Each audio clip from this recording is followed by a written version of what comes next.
Deer learner, আসসালামু আলাইকুম। Welcome back to Plutus career and skill academy.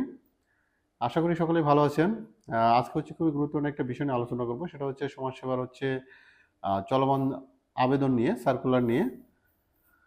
ইতিমধ্যে আবেদন চলমান। যারা আবেদন এখনো করেননি, তারা দ্রুত আবেদন করে ফেলুন। এবং যারা ঘরে বসেই, অর্থাৎ বাড়িতে বসে চাকরি করছেন এবং ইন্টারমিডিয়েট পাস করে চাকরি খুঁজতেছেন, তাদের জন্য আজকের ভিডিওটা খুবই গুরুত্বপূর্ণ। এবং যারা ইউনিয়ন সমাজকর্মী পদে যোগদান করবেন, তাদের যে সুযোগ সুবিধা এবং তাদের যে কাজ, তাদের প্রমোশন, এই সকল বিষয় নিয়ে খুঁটিনাটি বিষয়গুলো নিয়ে আজকের ভিডিওতে আলোচনা করব। সুতরাং ভিডিওটি না টেনে সম্পূর্ণ দেখার জন্য অনুরোধ রইল। তো আমি প্রথমেই যদি একেবারে সমাজকর্মীদের কাজ নিয়ে আলোচনা করি, যে একজন ইউনিয়ন সমাজকর্মীর কাজ কি হবে। একজন ইউনিয়ন সমাজকর্মীর যে কাজ, আমি যদি একেবারেই মোটা দাগে যদি কিছু বলি, যে আসলে একেবারেই যেটা ফোকাস পয়েন্ট, যে কাজগুলো আমরা সচরাচর চোখে দেখি, এই কাজগুলো নিয়ে যদি আমি একটু কথা বলি, সেটা যেমন হতে পারে যে পল্লী সমাজ সেবা কার্যক্রম। এইটা এক ধরনের কার্যক্রম। এবং দেখা যায় সমাজে একটা সময় কিন্তু অ্যাসিড নিক্ষেপের মাত্রাটা কিন্তু অনেক বেশি ছিল। এই কার্যক্রমগুলো নিয়ন্ত্রণে কিন্তু এই ইউনিয়ন সমাজকর্মীরা কিন্তু যথেষ্ট পরিমাণ দক্ষতার সাথে কাজ করে গেছে। এছাড়া কি, যে একেবারেই সচরাচর যেটা আমরা দেখি, যে বয়স্ক ভাতার কাজ, বিধবা ভাতার কাজ, প্রতিবন্ধী ভাতা, মানে সমাজের যে আমরা প্রত্যেকটা সেক্টরে যে সকল ধরনের যে ভাতা আছে, অর্থাৎ বয়স্ক ভাতা থেকে শুরু করে বিধবা ভাতা এবং প্রতিবন্ধী ভাতা, এই সকল ধরনের ভাতার কার্যক্রম কিন্তু একজন ইউনিয়ন সমাজকর্মী করে থাকেন। যেহেতু তিনি মাঠ পর্যায়ের কর্মী, তাকে একেবারেই রুট লেভেল থেকে কিন্তু এই কাজগুলো করতে হচ্ছে। সুতরাং সমাজে কিন্তু তার গ্রহণযোগ্যতা কিন্তু অনেক বেশি। তাহলে আপনি যদি একজন ইউনিয়ন সমাজকর্মী হয়ে যান, তাহলে আপনি আপনার এলাকায় কিন্তু অনেক বেশি হাইলাইটেড একজন পার্সন হবেন। কারণ কি, এই সমস্ত কাজগুলো কিন্তু মাঠ পর্যায় থেকে আপনাকেই করতে হচ্ছে। সুতরাং সকলের একটি পরিচিতি লাভের কিন্তু একটা বড় একটা সুযোগ কিন্তু এখানে রয়ে গেছে। ঠিক আছে, এই কাজগুলো আপনারা মোটা দাগে করতে পারবেন। এছাড়াও আরও বেশ কিছু কার্যক্রম থাকে, যেমন দেখা গেলো যে দুর্যোগকালীন যে সময়গুলো থাকে, দেখা গেলো যে বন্যা হয়ে গেল বা খরা হয়ে গেল, বা বিভিন্ন ধরনের প্রাকৃতিক দুর্যোগ সংঘটিত হওয়ার পর যে কার্যক্রমগুলো থাকে, এখানেও কিন্তু সমাজকর্মীরা কিন্তু একেবারেই মাঠ পর্যায় থেকে কিন্তু সক্রিয় থাকে। সুতরাং এই কাজগুলো কিন্তু একজন ইউনিয়ন সমাজকর্মী কিন্তু করতে হয়।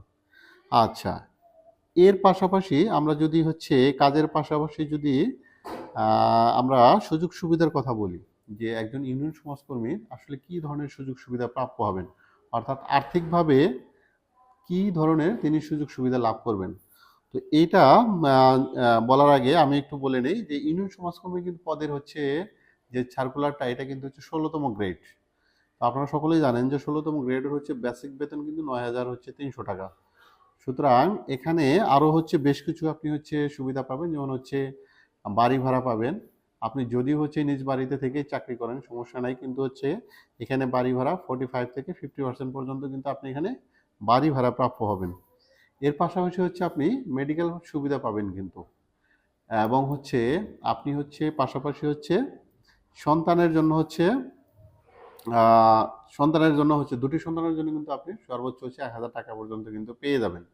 তাহলে এইগুলো মোটামুটি যে একেবারে আপনি যখন চাকরিতে জয়েন করবেন, যোগদান করবেন, শুরুতেই আপনি এই ধরনের সুযোগ সুবিধাগুলো কিন্তু পেয়ে আসবেন। তার চেয়ে সবচেয়ে বড় যে বিষয়টা, সেটা এই চাকরিটা কিন্তু রাজস্ব খাতভুক্ত। বর্তমান সময়ে যে বিষয়টা নিয়ে সকলেই একটু বেশি চিন্তিত, সেটা পেনশন।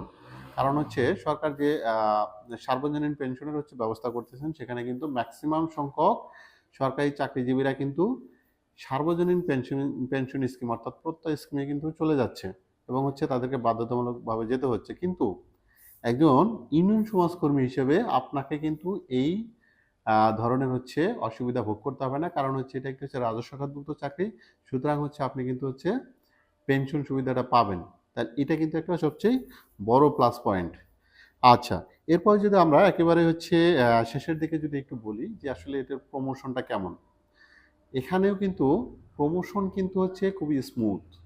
অর্থাৎ আপনি এখানে 5 থেকে 6 বছর যদি চাকরি করে থাকেন, তাহলে দেখা যাবে কি 5-6 বছর পরেই কিন্তু আপনি একজন ফিল্ড সুপারভাইজার হয়ে যাবেন। আর একজন ফিল্ড সুপারভাইজার যখন হয়ে যাবেন, তখন কিন্তু আপনি আরও নানা ধরনের আর্থিক সুবিধা কিন্তু এখানে পেয়ে থাকবেন। সুতরাং বুঝতেই পারতেছেন, চাকরিটা কিন্তু অনেক বেশি লোভনীয় এবং বর্তমান সময়ের প্রেক্ষাপটে চাকরিটা অনেক অনেক বেশি হচ্ছে গুরুত্বপূর্ণ।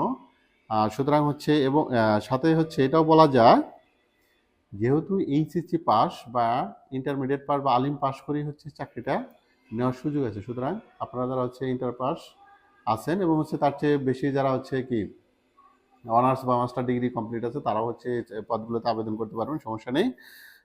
এই ছিল মোটামুটি হচ্ছে ইউনিয়ন সমাজকর্মীর সকল ধরনের সুযোগ সুবিধা, কাজ এবং হচ্ছে প্রমোশন।